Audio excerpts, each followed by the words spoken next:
Hello friends, आरंभ पाठशाला YouTube channel में आप सभी का स्वागत है। आज है 31 जुलाई और 31 जुलाई से करंट अफेयर्स के जितने भी प्रश्न होंगे वो आज इस वीडियो में हम डिस्कस करेंगे और उन प्रश्नों से रिलेटेड जितने भी इम्पॉर्टेंट फैक्ट्स होगा उन सभी को हम देखेंगे। तो इस वीडियो को लास्ट तक देखें और अगर आप हमारे इस चैनल पर नए हैं तो इस चैनल को सब्सक्राइब करें, साथ में बेल आइकन को भी प्रेस करें।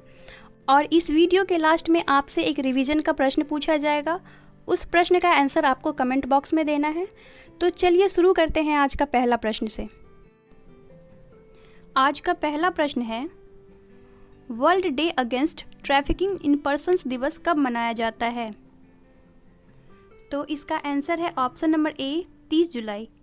30 जुलाई को प्रत्येक वर्ष world day against trafficking in person दिवस के रूप में मनाया जाता है और इस दिवस को मानव तस्करी के शिकार लोगों की स्थिति के बारे में जागरूकता बढ़ाने के उद्देश्य से मनाया जाता है और यह दिवस यूएनओ के द्वारा वर्ष 2013 से मनाना प्रारंभ हुआ।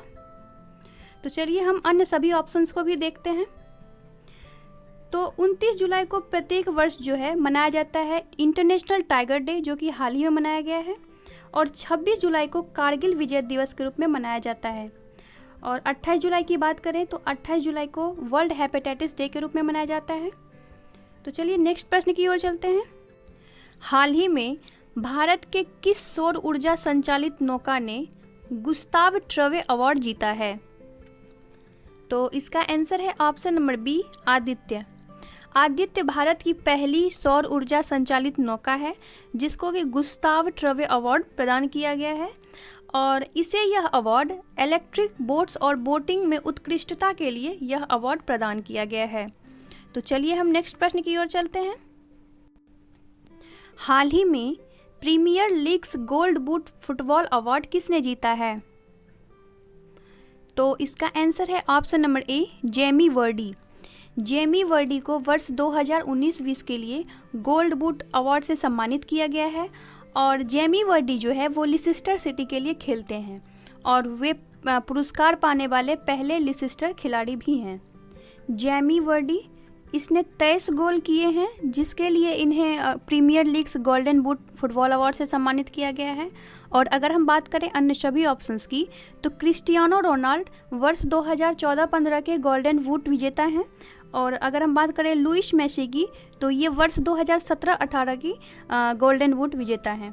तो चलिए नेक्स्ट प्रश्न की ओर चलते हैं। हाल ही में किस देश ने जर्कॉन हाइपरसोनिक मिसाइल का सफलतापूर्वक परीक्षण किया है? तो इसका आंसर है ऑप्शन नंबर ए रूस।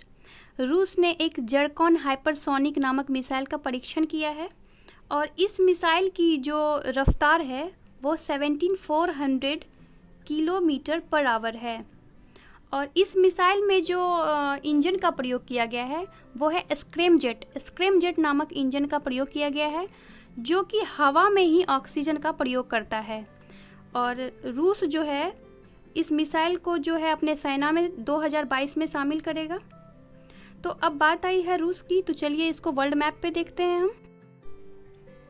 ये है वर्ल्ड मैप में रशिया का लोकेशन और रशिया का जो कैपिटल है वो है मॉस्को और यहाँ की जो करेंसी है वो है रशियन रूबल और प्रेजेंट टाइम में जो यहाँ के प्रेसिडेंट है वो है व्लादिमीर पुतिन और प्रेजेंट टाइम में यहाँ के जो प्राइम मिनिस्टर है वो है मिखाइल मिशस्टी।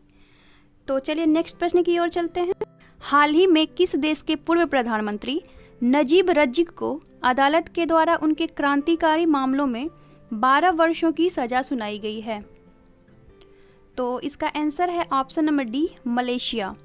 मलेशिया के पूर्व प्रधानमंत्री नजीब रज़ीक को क्रांतिकारी मामलों के लिए 12 वर्षों की सजा सुनाई गई है और उस पर लगभग 370 करोड़ की जुर्माना भी लगाया गया है और ये मलेशिया के प्रथम ऐसे नेता हैं जिस पर कि किसी भी प्रकार का दोषी करार किया गया है।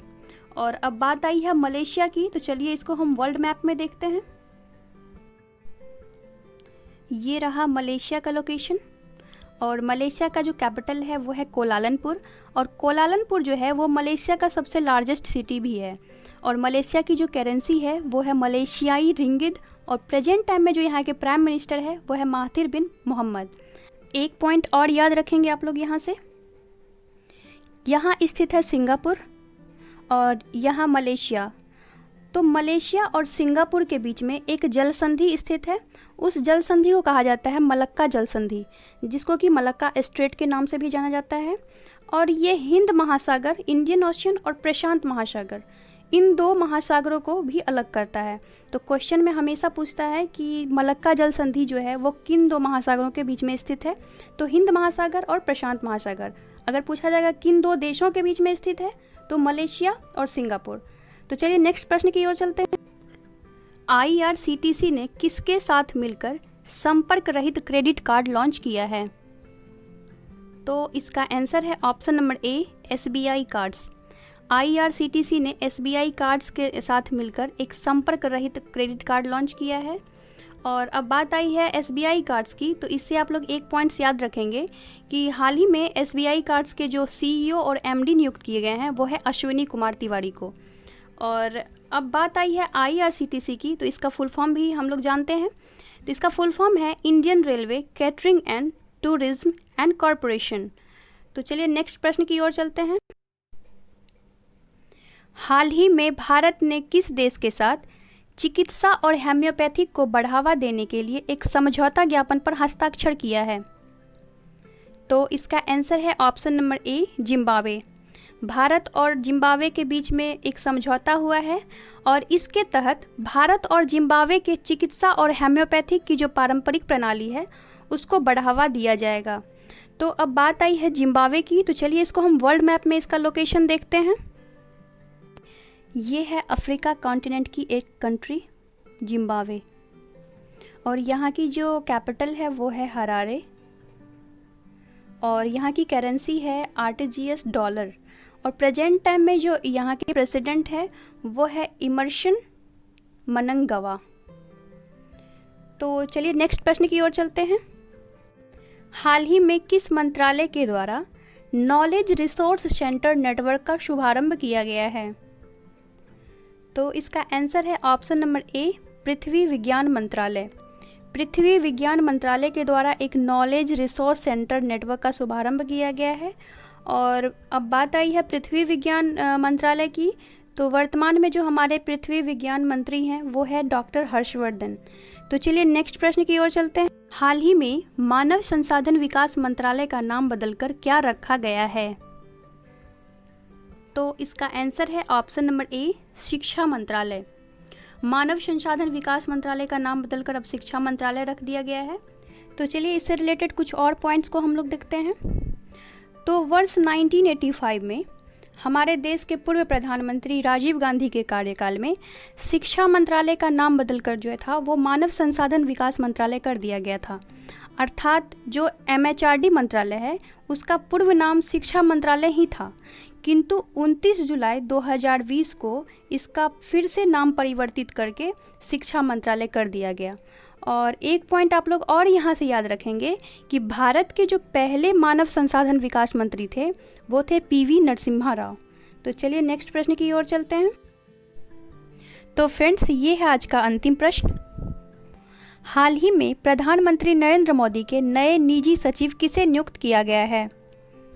तो इसका आंसर है ऑप्शन नंबर ए, हार्दिक सतीश चंद्र शाह। हार्दिक सतीश चंद्र शाह को प्रधानमंत्री नरेंद्र मोदी के नए निजी सचिव के रूप में नियुक्त किया गया है। तो फ्रेंड्स, चलते हैं कल के रिवीजन प्रश्न की ओर। कल का रिवीजन प्रश्न का आंसर है ऑप्शन नंबर ए, और जिन लोगों का आंसर ऑप्शन नंबर ए मध्य प्रदेश था उन सभी का आंसर सही है। तो चलिए आज के प्रश्न की ओर चलते। आज का रिवीजन का प्रश्न है, हाल ही में किस भारतीय महिला को UNO की नए सलाहकार के रूप में नियुक्त किया गया है? तो इस प्रश्न का आंसर आप लोग कमेंट बॉक्स में देंगे। तो फ्रेंड्स, ये था आज का 10 महत्वपूर्ण प्रश्न। आई होप आप लोगों को ये वीडियो अच्छा लगा होगा और इससे बहुत कुछ सीखने को भी मिला होगा। और अगर आपको मेरा ये वीडियो अच्छा लगा है तो इस वीडियो को ज़्यादा से ज़्यादा शेयर करें और लाइक करें। और अगर आप हमारे इस चैनल पे नए हैं तो इस चैनल को सब्सक्राइब करें, साथ में बेल आइकन को भी प्रेस करें। तो चलिए मिलते हैं कल एक नए वीडियो के साथ। Thank you.